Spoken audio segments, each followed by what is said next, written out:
All right, folks, we're going to get started here in just a second. I'm Zach Lind. I'm the Chief Information Officer for the City School District. A great turnout tonight. We're going to spend some time tonight talking with everyone about sort of some of the distance learning tips and tricks that we want people to know, how to join a Google Meet call, what is Clever, what is Seesaw, sort of all those elementary things that you might need to know. If you have questions during today's session, please just throw them in the chat for us. We're going to be monitoring that, and we'll try to get to those at the end. In the meantime, everyone should be muted, but as you come into this, maybe mute your video too, though, you know, we'd love to see you. Sometimes when you have a giant call and lots of video coming in, it can be tricky because just a lot of video feeds. So with that, I'm going to introduce our co-host, Angela Levy. She's a 4th grade teacher at South Hill and has also worked and spent a lot of time with us in the instructional technology department, so she knows both the pedagogy and the practice. So I'm going to go ahead and share my screen and get us started on today's presentation.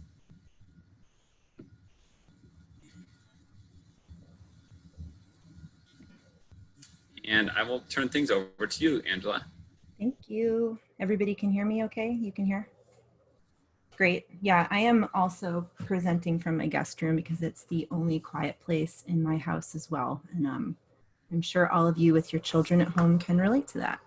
Okay, so today we're doing a distance learning for students and caregivers session. And what we're trying to do here is to present some of the basic tools and the things that your student is most likely to interact with. We're going to try to give a very basic overview, but we're going to share this slideshow with you in the chat shortly so that you can access it later, because I populated it with links and help pages and resources that you can return to after the fact. So hopefully you can go back and utilize this after. So we can go ahead and go to the next one. So this is linked in the slideshow, and if you are not familiar with this, I hope that you will have a chance to go here. This is a site that we built when distance learning started last spring. This is the ICSD Distance Learning for Students and Caregivers site. And this is full of answers to FAQs and also some links to different help pages and things of that nature. So if you're looking for a place to start, excuse me, I would start there. So that's linked. You can find it on the ICSD homepage, and you'll see that in the presentation too. You want to move forward, Zach?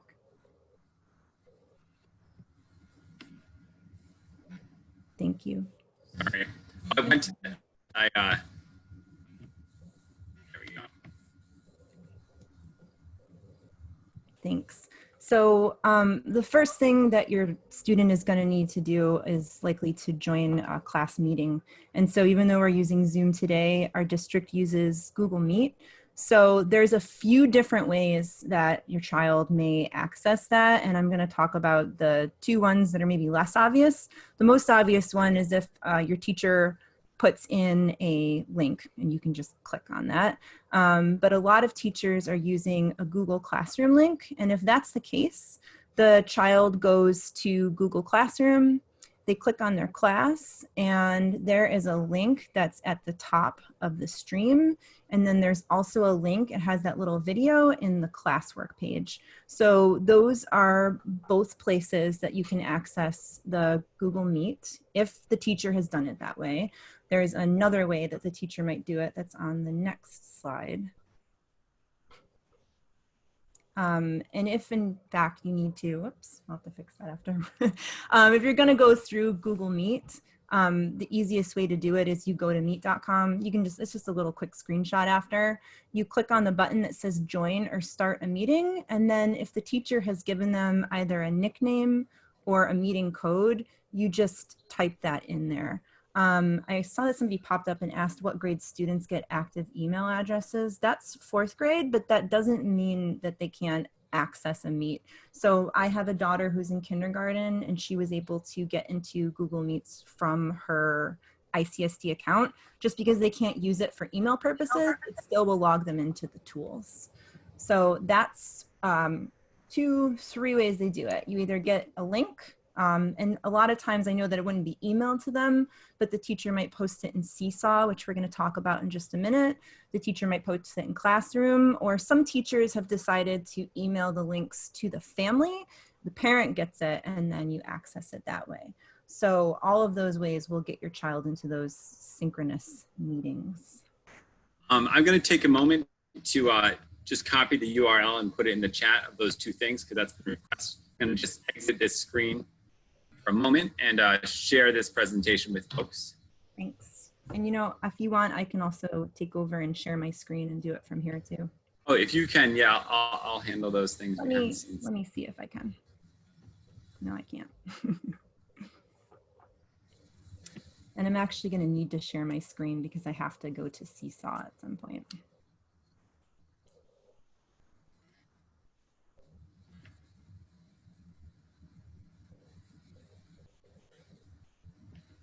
And I'm also going to throw in that I probably need to stop sharing, don't I? Also throw in that link for the family distance learning site as well.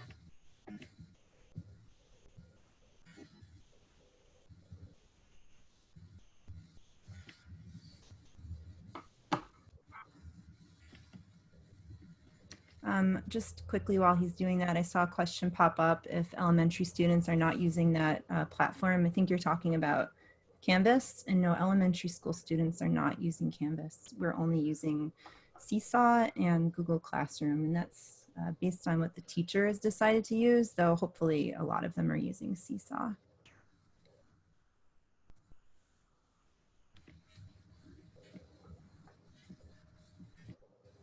All right, Angela, you can go ahead and share your screen now. Someone gave me a good tip behind the scenes, so thanks for the private message. I'm a media co-host. All right, are we good here? Can everybody see my screen? You got it there? Yep. Perfect. All right. So the different ways that you can get into Meet, I covered that. So just a couple of the tools that you are going to probably your child or your child in your care is going to access in Meet that are important. One of them is to mute, and they can do that by either pushing the button with a mic on it or just holding down Control and then D is a shortcut key. And they can pick up on that pretty quickly. My kindergarten daughter figured that out last year. So that's a tool that they should know how to do for muting and unmuting on a call. Obviously the phone is for them to hang up. And then to turn your camera on or off is either the little camera button or Control E.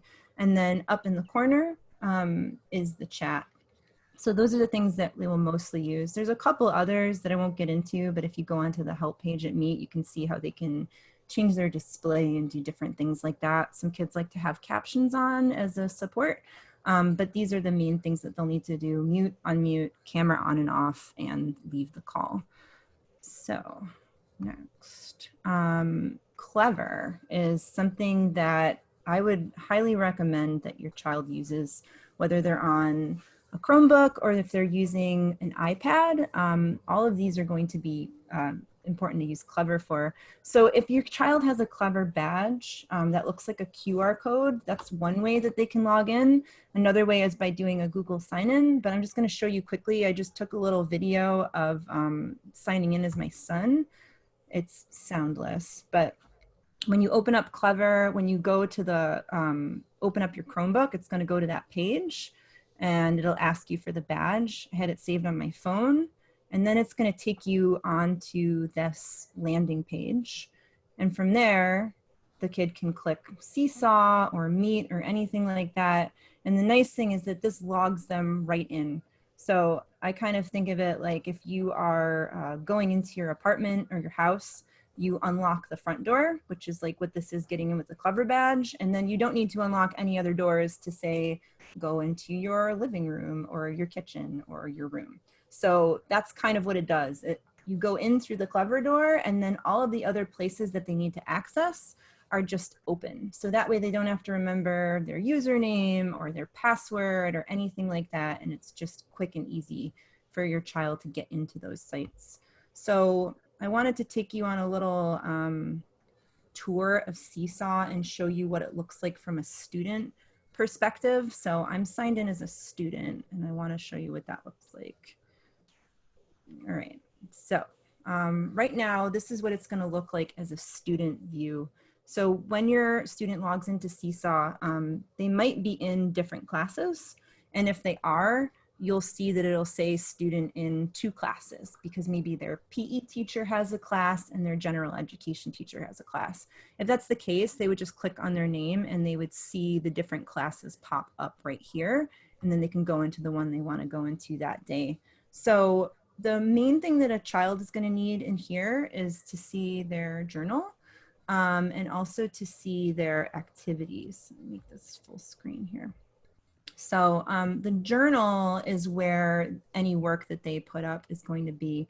The activities are where most of the stuff is going to come from the teacher. So they'll see it organized for to do, which means stuff that they have not done yet. In progress might either be a draft that they started and didn't finish or something the teacher sent back.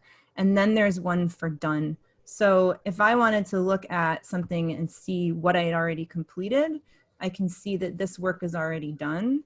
And it does allow the kid, the child, to respond again, or they can just go and look at the work that they have to do. So when the teacher gives them an activity, this is what it looks like. So let's say that I was going to do this one that my teacher assigned to me.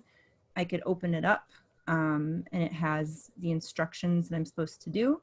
A lot of times teachers will record themselves with the directions. This is helpful for early readers, pre-readers. It's also just a nice support if the directions are lengthy to hear your teacher's voice reading it. So a lot of times teachers will do that. And then when they are ready, they can go in and to do the work, to complete the activity, they're going to click this button that says add response. So if I do that, and then I want to see what it looks like. So it says to arrange the stages, show the loop, you can use arrows. So there's some tools in here. This, where it has the little box, will let you select something and move it around. These will let them draw on it or write. So if I wanted to move these to show a life cycle of a plant, I could take them and move them around. I am not going to put them in the right order right now for sake of time. But then they could, if they wanted to, draw little arrows. They can use the drawing tool to do that. And then once they've finished their work, it says you can then record yourself explaining your thinking. So there's a couple different ways to do that. And this is one of the nice things about Seesaw is that your child can actually communicate their thinking to their teacher when they're not together. This little quote is for captions. So if they click on that, they can either type what they were thinking or they can add a voice caption. And if you do that, it's going to open up the microphone and it's going to start recording. So then your child can say, I ordered them from seed to young plant to adult plant to flowering plant, etc. And when they're done, they click the done button. If they want to listen to what they recorded, they can just hit play. And then when they're finished, right here is the thing that they need to do to submit it. It's a little green check mark up in the upper right-hand corner. So when they're done with their work, oh, I forgot one thing I didn't want to forget. If they're in the middle of an activity and they forgot what they were doing, they can always click on the view instructions button and those instructions will pop back up and then they can just hide them. So that's always available when they're working on their work. There's a new feature, well, fairly new, and I know some kids will maybe want to work on something and then they need a break and they want to come back, but they don't want to lose it.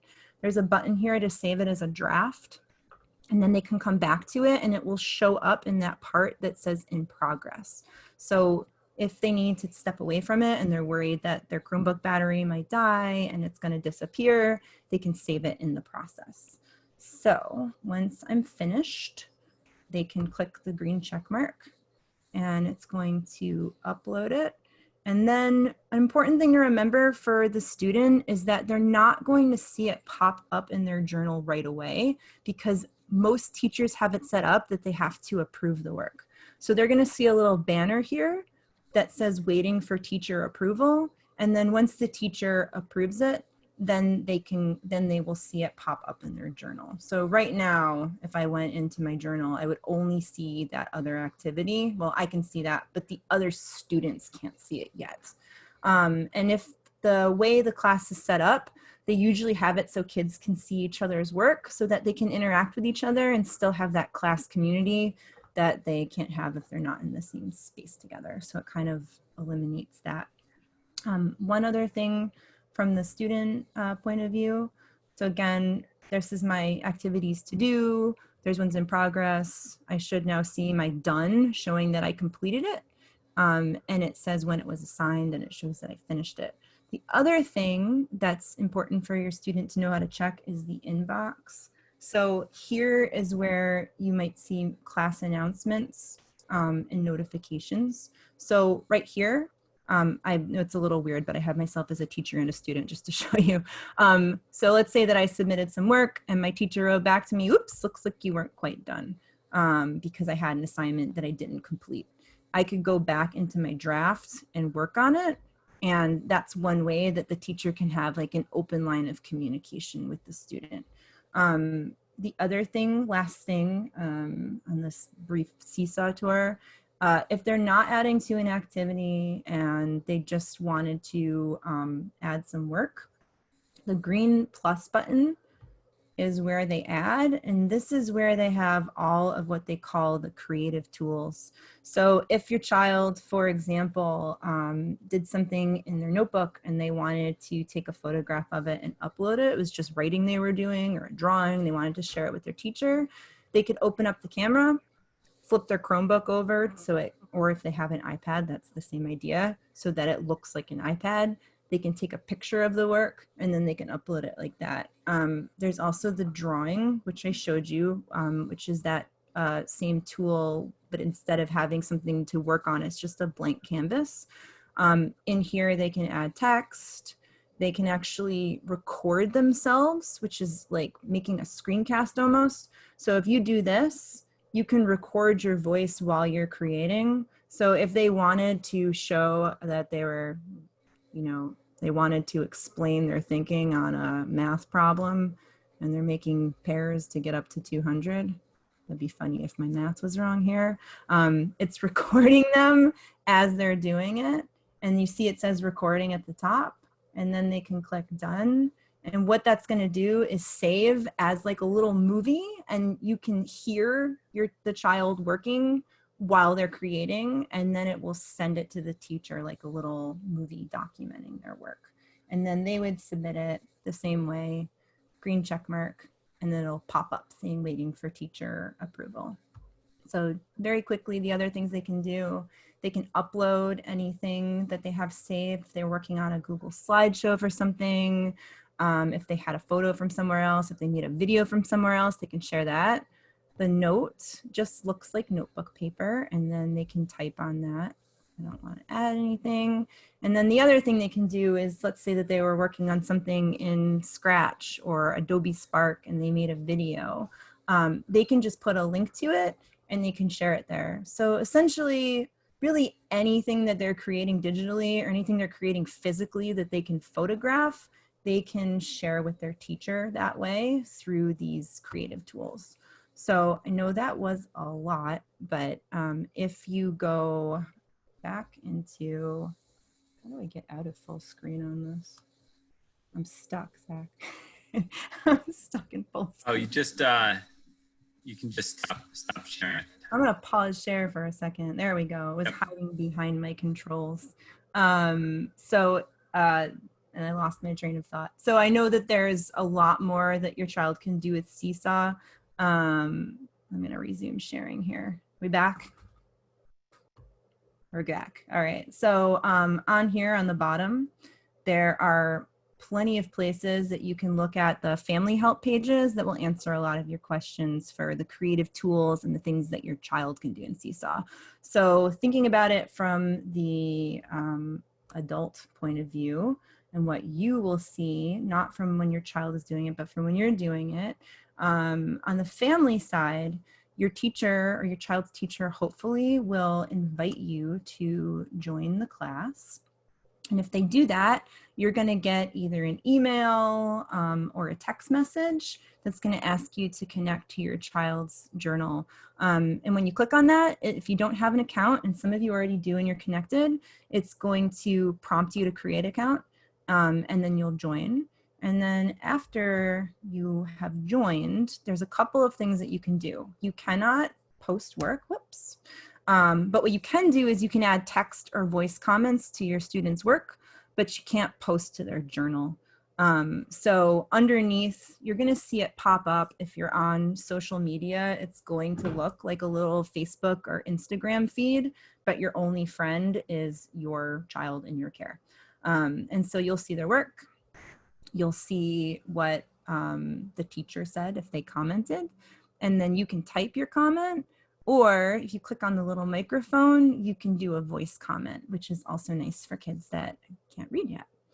So those are two things you can do to interact. The other thing that's really, really nice about being connected to your child's Seesaw class is that you can direct message the teacher. And I'm just going to show a little 2-minute video that's on the Family Help site that talks about video or talks about messaging your child's teacher. So I'm going to play that for just a couple of minutes here.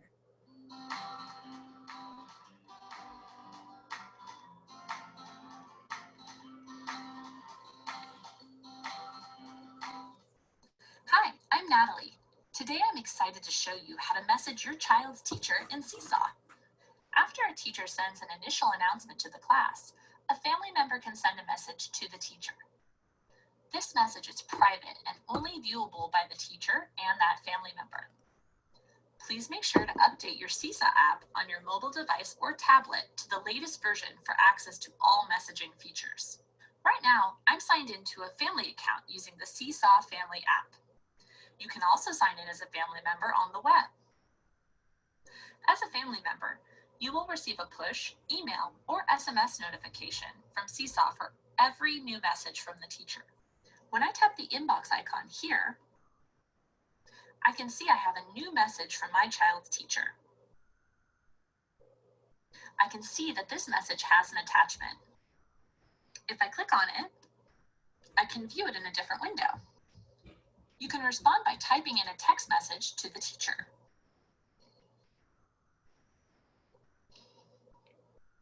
If you would like to, you can also choose from any of the content creation tools in Seesaw to add as an attachment to your message. Tap here to add an attachment. I've saved this resource to my camera roll, so let's tap right here on camera roll. I'll select the image, then tap the green check. Tap the green check again to add it to the message. You will see the attachment below the text box here. To send the message, tap Send. Now you know how to send a message to your child's teacher in Seesaw. Make sure to update your Seesaw app on your mobile device or tablet to the latest version for access to all the messaging features. All right, whoops. No, I don't want to start that again. All right, so the nice thing is that you can use all those different creative tools as a parent if you wanted to send. I've seen a lot of pre-K families using this as a way if they were doing work with their child and they wanted to send a video or they want to send a photograph of something they did at home, and then they can just direct message the teacher. And so on your device, the Seesaw Family app, so she was using an iPad. These are just screenshots from, I'm a family member with a couple different teachers just so they could test it out. So on the home screen, you're gonna see, if you're doing it on your phone, you'll see the child's work. If you're connected to more than one kid, I am connected to Sage and Scooby, who is a dog, not a real person. We were just playing around.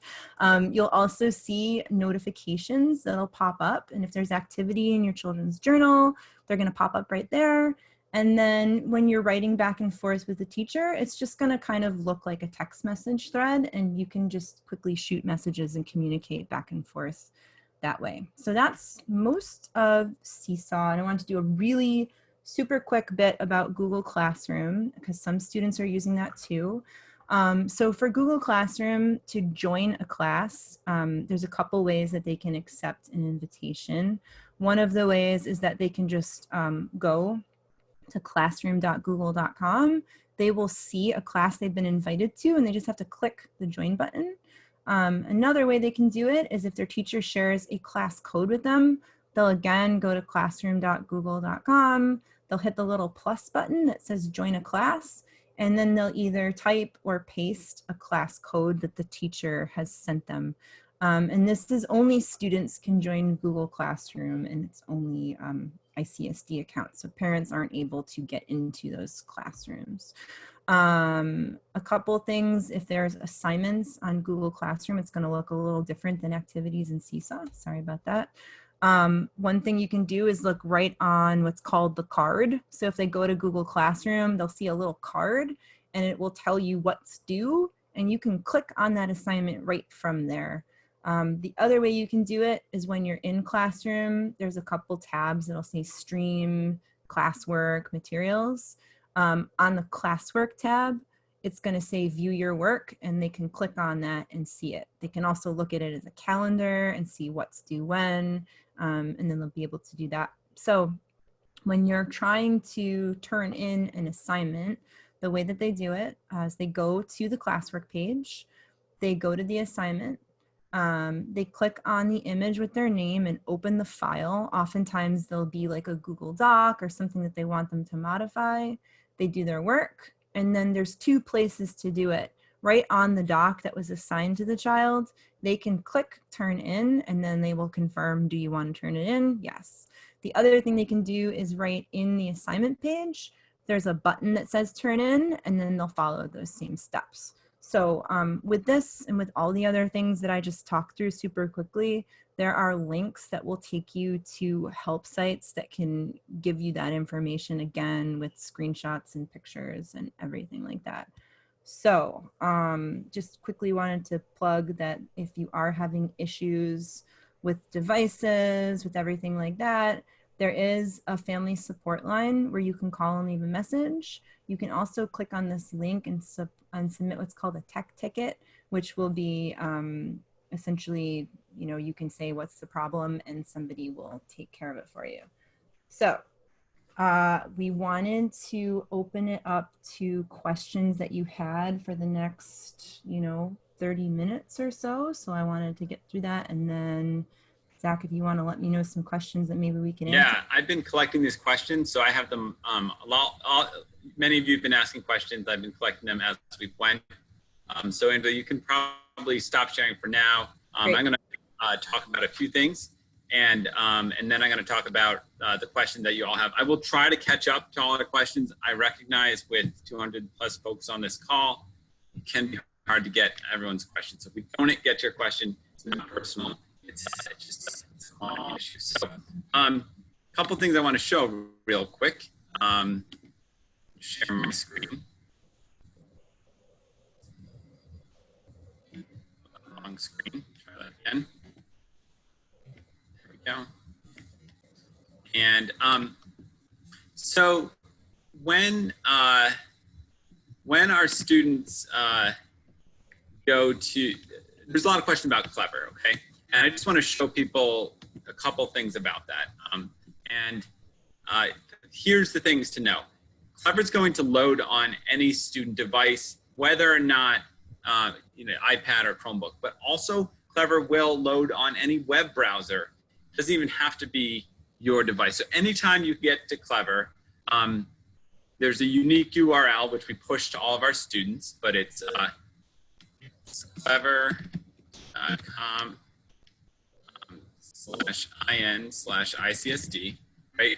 And that's going to allow us to just log in. If you have a badge and you're on a computer, you can just click the badge and it will pop up. And if you hit allow, it'll give you the option to log in that way. So we just want folks to know that Clever is accessible from anywhere. But one thing to note is that I'll log myself in and take over my own child's account. It's going to allow our students to get, it's like a landing page for any of our students and our staff, and it gives them one-click access to everything. So I'll choose one of my own children from South Hill as a guinea pig and just show you what that looks like real quick. Other thing to know about this is that for students who are in the grades above second grade, so third, fourth, and fifth, they can just log into Clever without a QR code. They can just use their Google account and their address. So just so you know, they'll log in and they get all their tools here. And so it's like one-click access to Seesaw, to Google Classroom, Zern, which is their math tool. Just gives them quick access. So I just want to just clean up a few questions that I know were out there about what Clever is, and then also just show you that you can get here from anywhere. And the key thing is for the older students in grades third, fourth, and fifth, you do not need that. You do not need the QR code. You can just log in. When you saw it, I was at that login screen. There's a login with Google. They just hit login with Google, and they can get in using their Google accounts. Another question that's out there, and I'm going to stop sharing for now, is that your Google accounts, a couple things to know. One, are your child's Google accounts. We have some standard naming conventions that mostly apply. It's usually first name, last name. But if you don't know what it is, it actually is in our school tool portal, which you may have access. Also, your teacher can let you know what those are as well. Similarly, if you lose your QR code for the younger students, we can issue you a new one, but they can still log in using those Google accounts.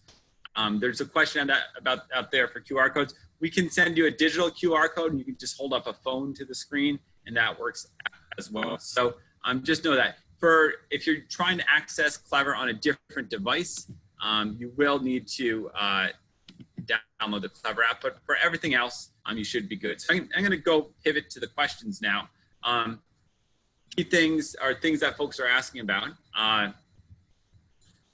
The best question out there, best practices for just getting the relevant information. I would start in terms of this year and your families and children and teacher. Start with the teacher, because the teachers are going to establish a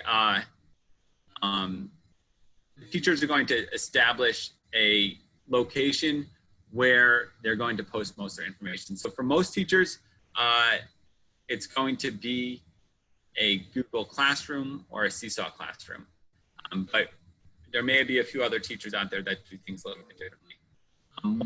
Jumping back, for the Clever QR codes, any new devices that are going home to kindergarten, pre-K, first grade, or second grade students will come with a QR code.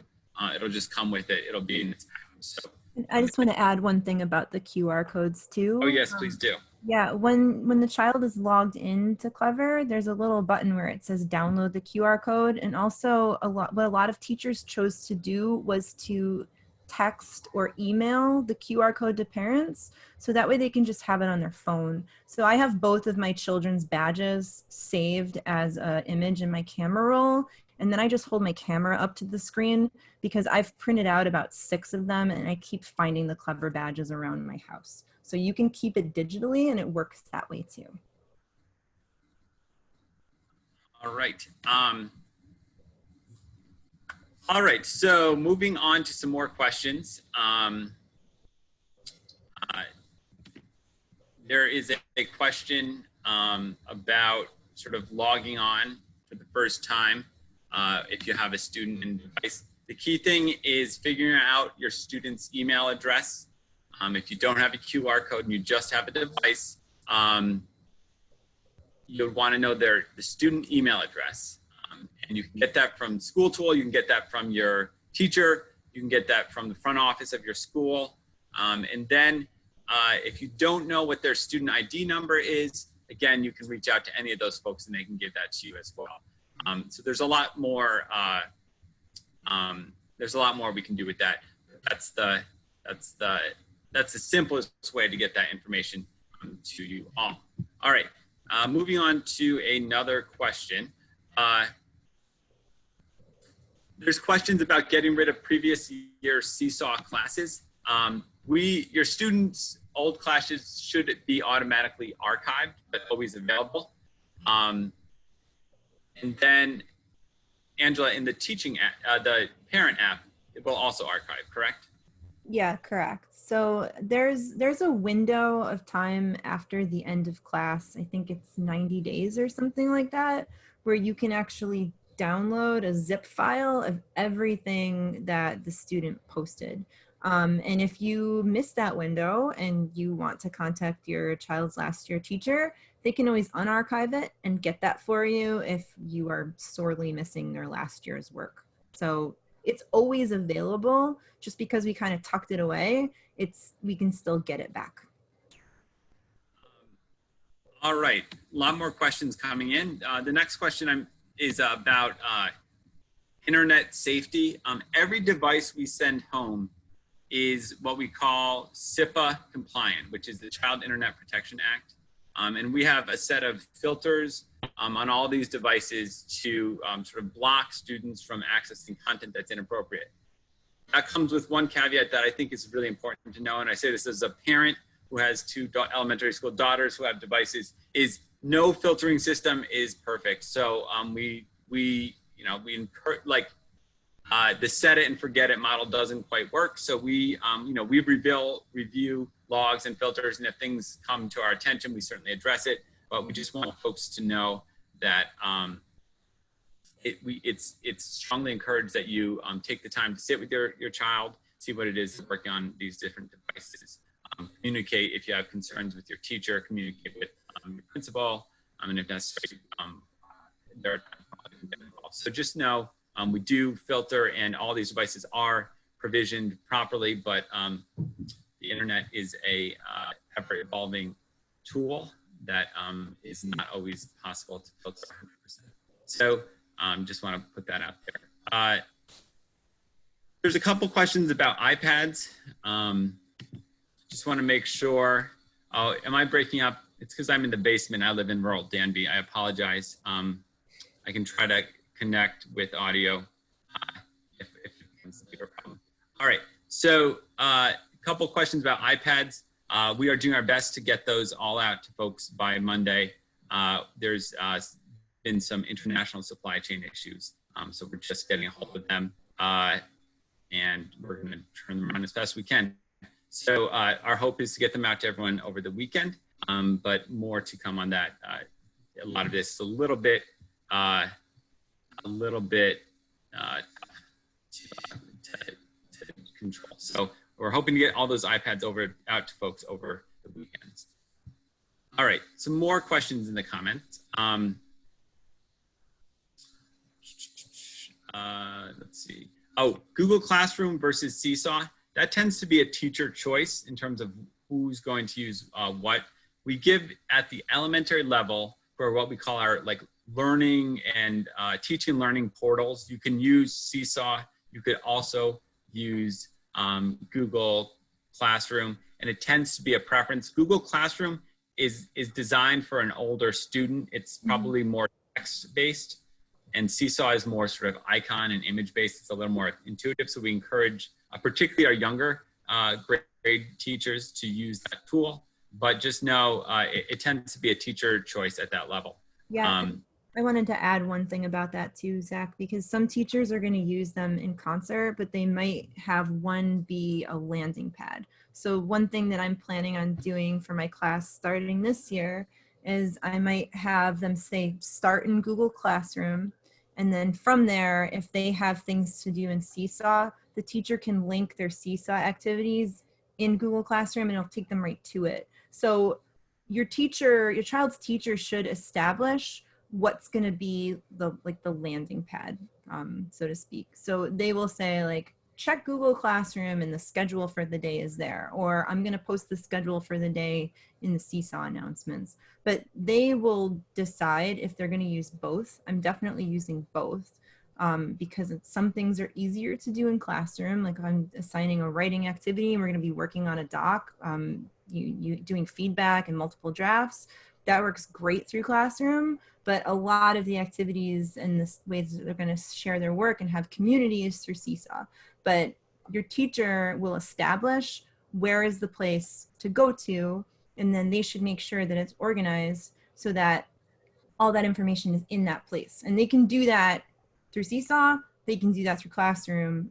It's really, like Zach said, it's a teacher choice, but that should be something that's established that this is where you're going to go to look. Oh, good timing. Can you hear me okay now? I switched to my phone, so hopefully better. Great. Angela, is that better? Yes. Okay. All right. Okay. Couple more questions out there. Just trying to catch up with these. If you get, like, when you're trying to get into Clever or you have something that like seems completely wrong, that's I see someone that said they got like an warning when they tried to log their student into Clever. That would be where we want folks to fill out that tech support form from earlier. I'm going to just put that link it's in that slideshow. It's on that last page is the link for our tech support form. Just know that we are a small tech department with a large district. We are doing our very best to meet everyone's needs, but we have a lot of folks out there. So please put those in, and we're going to send that if you have an issue, we'll try to solve it as fast as possible. But we don't always have the turnaround time that we'd like to have, but we're trying really hard. So, but the text form is the best, and the reason it's the best is it asks for the most information, which really helps us know who the student is, what the issue is, and gives some clarity. There's a couple questions out there about devices that their child may be using. In grades pre-K, kindergarten, first, we're going to be using iPads for those devices, or those students. And then in grades, second grade, third grade, fourth grade, and fifth grade, students many of you already have a Chromebook, and we just ask you keep using that, and then we're issuing them to those that don't have them. One note on those Chromebooks, please, like if you haven't done already, find them now, plug them in this weekend. Some Chromebooks, particularly the Acer models that I know my daughters have, are really good Chromebooks. They're some of the better Chromebooks a school district can get. But if you let them sort of sit for a month, weeks at a time, and they charge out and they don't have any charge, it can take 3 or 4 hours to get it up and running again. So just find it, plug it in, the night before, and go from there. Other questions about devices that, and I'm getting pretty caught up, so if I miss your question, go ahead and put it in the chat again. But other things to know is you don't have to use our district device. As long as you can get on a browser and get into Chrome, and if you have a good setup, like you have an iMac at home with a good screen and a mouse, and your child or your student knows how to use that, go ahead and use that. Another question out there, do you have to create anything? The answer is no. You are not responsible for creating your child or your student's accounts. Those are all created by either your teacher or the district automatically. And the only thing you'll need to sort of figure out is getting a hold of the QR code that we send out, or the Google login info that we'll reach out to you all with. Just so you know, the Google login info tends to default to the email address of the student and then the student ID number as well. So just want to make sure we know that. For students that log into any Chromebook, as long as you log into your Chromebook, you're already logged into Google, and you'll be able to get to a Google Classroom. So that's just a helpful tip to know. As long as you're in a Chromebook, any of the Google tools will work. Another question, if you have your QR codes out there from last year, those should still work, unless if something changed dramatically, there may be an issue. But it would be good to test it out ahead of time. Just know that if your QR code does not work, you can always click the sign in with Google button, and then you just put in the Google account info for your child, which is that first name dot last name at icsd.k12.ny.us, and then usually the student's ID number. So a couple other questions out there, and trying to keep up. A couple of them were asking about if they get a QR code for the younger kids, is that delivered with their device? And yes, okay. That's the plan. And then if someone's asking about if what sites are tied to Clever, I think the ones when Zach logged in as his daughter, those are the ones that are for all the children. So it'll be Seesaw, Classroom, I believe, is on there. Zern's definitely on there. Learning A to Z, and I think Meet, if I recall correctly from my own. Yep, children. Google Meet is on there. Yeah, Yep. so they can, if the nice thing is like, sometimes if the teacher sets up a meeting through their calendar, like my daughter would just click on Meet and then it would just take her right to her meeting and she could click on it there. So that's another way that people can join a meeting, not to confuse things. All right. There's questions about what you should be hearing from your teachers. That's a tricky one because that's not sort of on my side. I'm more the tech and support side. So each teacher is going to have a different way of reaching out. But in general, you should be getting an email from those teachers. I know I've been getting many emails from the teachers that I've been working with for my own children. And they usually will give you like a Meet link of where to meet as we get started this coming week. And then I think ideally, if you haven't heard, I'd always reach out to the front office of your building and directly to the teacher themselves. Even a direct email can be a helpful thing. There's a question about students and how they can communicate. And also I want to clean up something about email. Students in grades, actually third grade now have the ability to use email. Just so everyone knows, email for elementary students, well, that's been a recent shift, Angela. So that's that was after some discussions with some principals recently. But just so you know, that's not email to the whole world. It's what we call like a closed email system. They can only email within ICSD. So it's a good tool for those students to learn some of the sort of basics of email etiquette and practices.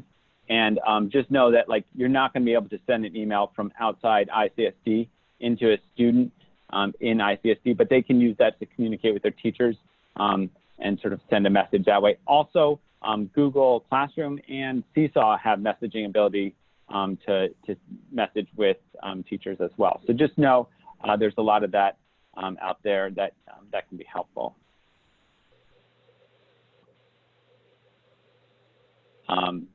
All right, I've been scrolling through the questions and talking, so if you feel like I missed yours, please go ahead and put it in there. There's a question about students messaging students. Students in some instances can message students. That is something that's possible. Just know the way our system works is any message sent between students and teachers in our system is cataloged and filed away. And you know, if things ever do arise that occur, we can always figure out who accessed what. So just know that that's there. Also know that there's a question about messaging in Seesaw, whether that's private or everyone can see it. Angela, can you explain like when that's? So in Seesaw, there isn't a way for teachers to privately message students. The only way they can do that is to put a comment on their post. However, teachers and caregivers can privately message each other.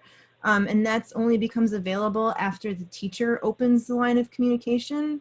But what a teacher can do is if they send one announcement, if you're a connected family, then you can start messaging the teacher back and forth.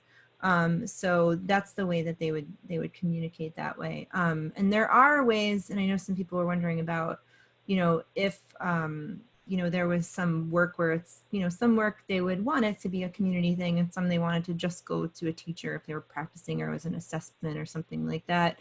The teacher can set it up so that there's a private teacher-only folder, which means that the other classmates can't see that thing in the journal, and it just goes in between the child and their teacher. So that's the way that works. But as far as like if you connected as a family member to Seesaw and you're trying to send a message to your child's teacher, you can't do that until they have to open the door, and then you can go back and forth. We are going to try to share this recording out to everyone. I know there's some questions there. There's also some questions about the Blooms app.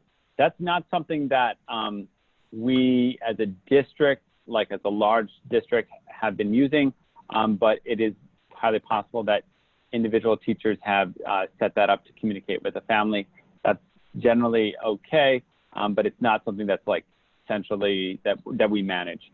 So I can't speak to that one particularly. And then just there's a lot of questions about like where's the place to look. I recognize we haven't given you a super straight answer on that because there's not just one place for everyone. And so what I would do is, as you talk to your child's teacher this fall, is ask them that question. The answer will probably be Seesaw, or it will be Google Classroom, or it might just be, hey, I do a weekly newsletter that will just give you everything you needed. But it's probably gonna be Seesaw, Classroom, or it's going to be, yeah. So those are the main spots. And then, you know, there may be other ways that folks will communicate as well. Yeah, and just I wanted to add just one quick thing about people asking about students messaging each other and different things like that. I know that most of the conversations that have been happening amongst teachers in preparation for distance learning is there's going to be a lot of kind of digital competency happening at first and building community and talking about how to be a good digital citizen and all of that kind of is netiquette is still a word, you know, that online etiquette. There's going to be lots of teaching around that because when we're interacting this way, we have to learn how to interact appropriately and kindly and supportively. There's some questions about sort of the security of students' accounts. I can speak to this. We don't require like dual authentication for our students, mostly because like they don't have a second address or a second device that they're going to dual authenticate with. And also in terms of like, there's this balance between ease of use and needs for security. But what we do have is the ability to run audit logs on accounts and sort of do investigations of IP addresses and sort of look on the back end of things when it does arise. So it's a tricky balance, but we also know that if we put dual authentication on all of our student accounts, it would make it pretty tricky for a lot of our students to access. So there's some questions about what, yeah. No, I was going to say there was one more question I saw in the chat about having trouble in Google Meets controlling who you see, seeing yourself, gallery view, everything like that, which can be really frustrating and irritating. So when you go to the presentation or if you go onto Google Meet, there's the 3 dots in the bottom right corner, and that's where you can switch what you're seeing. That's how you change your view. But when I'm having trouble with any of the Google tools, I just go to the tool and there's a help page for each one. So like Google Meet's help page can answer all of those questions. For questions about classroom, I go to the classroom help page. For questions about slides, I go to the slides help page. And they have articles, and then they also have like a community forum where people have asked questions and then people from Google answer them. So all of that, like the question about Meet, well, there's definitely articles in the help section on the Google Meet help page. All right, so to wrap up today, I'm going to put it again in our chat because I know for everyone to see, but like we have the distance learning site that I just put the link in there. I'm going to drop in the presentation that we used for the first half of this today, right there. And you know, I just want to say as a parent, I recognize what a big ask this is of all of you, and that like this is not, you know, we're all in a new place here. So, you know, I do recognize that this is a challenge for everyone. We do recognize we're asking a lot of our students, of our teachers, of our staff, and everyone here. So, you know, I just want everyone to know that it's tough out there. So, you know, we just want everyone to know my thoughts are with the challenges that the next week may hold. So, good luck to everyone. You know, I wish everyone the best in this next week with your student, and you know, reach out to us. We'll do our best to support you as best we can. Thank you. Thank you very much. Have a good night.